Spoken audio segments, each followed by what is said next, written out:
Es noticia en el mundo la alerta emitida por Estados Unidos sobre actividades militares en el espacio aéreo de varios países, incluido Colombia. Este que van a ver a continuación es el documento con el que la Administración Federal de Aviación de los Estados Unidos alerta a los operadores aéreos para que tengan precaución al sobrevolar el Océano Pacífico, específicamente en zonas de Centroamérica y el norte de Sudamérica, por actividades militares e interferencias en sistemas de GPS de las aeronaves. Además de Colombia, esta alerta incluye otros países como México, Ecuador y Panamá. Alejandra, en nuestro país así está dividido el espacio aéreo colombiano entre el FIR Barranquilla y el FIR Bogotá, incluido en el documento con la alerta a las aerolíneas a nivel mundial, que estarán vigentes por un periodo de 60 días a partir de este viernes 16 de enero de 2026. Tras varias horas de darse este anuncio, a las 12 del día 44 minutos, así está el espacio aéreo colombiano. Sí, señor. Y a propósito, para entender las implicaciones de la medida, a esta hora nos acompaña Edgar Rivera, quien es el secretario de Autoridad Aeronáutica de la Aerocivil, a quien saludamos y le damos la bienvenida a Noticias Caracol. Y comenzamos, por supuesto, con esta última imagen a la que hacía referencia mi compañero Pablo Aranco, preguntarle cómo está la situación, cómo nos puede describir la situación del espacio aéreo colombiano. Bien, muy buenos días o tardes ya, muy buenas tardes. El espacio aéreo colombiano, como bien lo han indicado ustedes, está dividido en dos regiones de información de vuelo conocidas como FIR, la FIR Barranquilla y la FIR Bogotá. La FIR Bogotá presta servicios de navegación aérea, concretamente información de vuelo y servicios de alerta, particularmente en una gran porción del territorio continental de Colombia, pero también en una gran porción del espacio aéreo sobre el Océano Pacífico. Esta es la parte que está afectada, la región sobre el Océano Pacífico. El espacio aéreo sobre el territorio continental colombiano no presenta ninguna afectación. Sobre el Océano Pacífico es que aplica esta alerta, este aviso contenido en el NOTAM que genera la Autoridad de Aviación Civil de los Estados Unidos.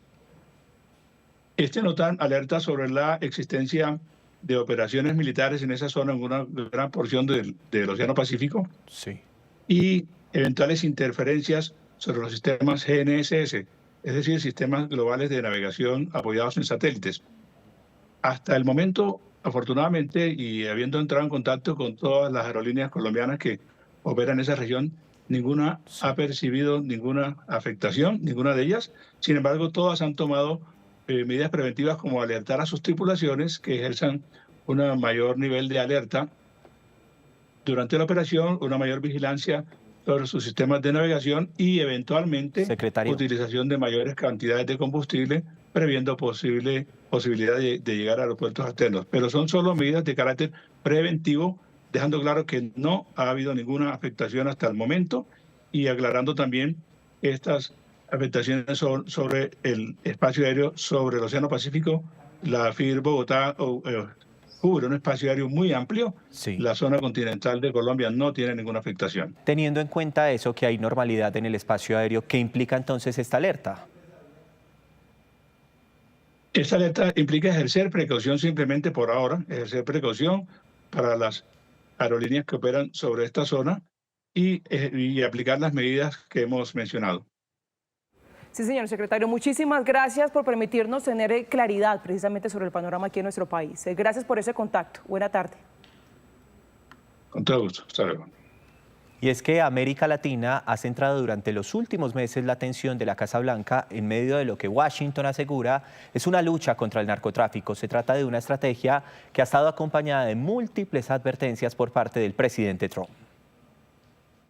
Lo que empezó como una operación contra los carteles de droga en América Latina no solo puso contra las cuerdas al régimen venezolano. El radar de Estados Unidos trasciende fronteras y mantiene a la región en vilo. La Agencia de Aviación lanzó una alerta de riesgos potenciales por actividad militar en espacios aéreos sobre el Pacífico que se extienden desde México a Ecuador, pero pasan por Colombia y Centroamérica. Existen riesgos potenciales para las aeronaves a todas las altitudes, incluso durante el sobrevuelo y en las las fases de llegada y salida del vuelo. También alude a posibles interferencias en los sistemas de navegación. No es la única advertencia de este tipo en los últimos meses. El 21 de noviembre, esa entidad pidió extremar precaución al sobrevolar Venezuela y el sur del Caribe. Entre tanto, hace apenas unos días, la presidenta de México, Claudia Sheinbaum, descartó una intervención militar de Estados Unidos tras conversar con Trump, quien más de una vez no descartó ataques terrestres contra los carteles de droga.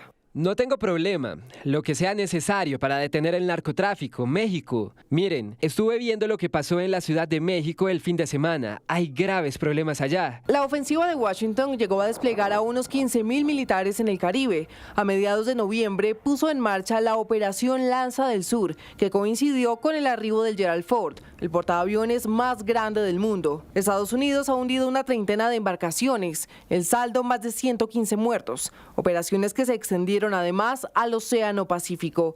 Pero ¿cómo interpretan expertos las advertencias hacia América Latina? Deben entenderse como una herramienta de política exterior que tiene su fundamento en la estrategia de seguridad nacional de los Estados Unidos. Lo que busca Donald Trump es que los gobiernos latinoamericanos se hagan cargo del problema de las drogas. Washington también ha puesto la lupa sobre nuestro país, mientras en su momento Trump señaló que no descartaba extender su operación antidrogas por tierra en Venezuela. Llegó a admitir que le gustaría acabar con lo que llamó fábricas de cocaína de Colombia. Colombia está en muy mal estado. Producen cocaína, tienen fábricas de cocaína, cultivan todo tipo de cosas que son drogas malas que llegan a los Estados Unidos. Pero las tensiones han incluido la incautación de buques petroleros. Otra fase en lo que Washington insiste es la guerra contra el narcotráfico, principal defensa de lo que le llevó a la captura de Nicolás Maduro el 3 de enero. Y teniendo en cuenta todo este contexto, bien vale la pena a esta hora analizar las razones de la advertencia reciente. Por eso saludamos a esta hora a nuestra analista internacional María Teresa Aya. Buenas tardes, Teresita. Alejandra, buenas tardes. Bueno, quiero comenzar preguntándole precisamente qué hay detrás de esta alerta de Estados Unidos. ¿Qué significa?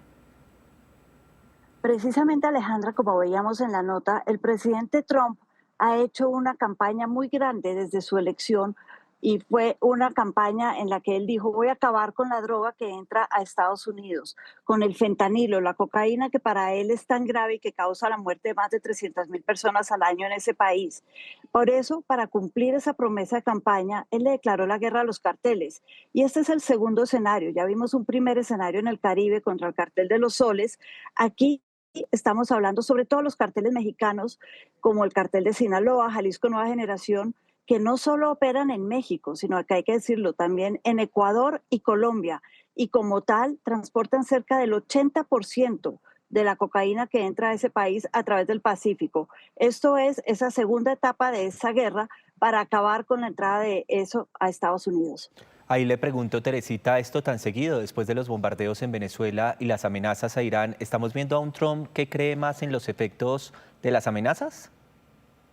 Sí, efectivamente, para el presidente Trump lo importante es amenazar. Es parte de su estrategia de escalar un problema hasta que ya se llega a un punto de no retorno, en donde se force una negociación que sea ventajosa para Estados Unidos o un resultado que sea ventajoso para Estados Unidos. Y esto es algo que lo hemos visto, que lo está haciendo con amigos y con no amigos, no solamente contra los carteles. Lo hemos visto, por ejemplo, en la Unión Europea, forzando el tema con Groenlandia. Aquí está forzando el tema para llegar a una resolución de esa promesa de campaña que para él es tan importante, que es evitar que la droga siga entrando a Estados Unidos. Y lo hace, como digo yo, amenazando, y mucho más importante que eso, Pablo, hemos visto a lo largo de su primer año que cumple las amenazas. Lo vimos en Gaza, lo vimos en Venezuela. Él cumple lo que amenaza. Teresita, pero ubiquémonos también geográficamente en la alerta. ¿Por qué en este punto? Y hablemos en ese sentido de las implicaciones desde lo político, teniendo en cuenta los países incluidos.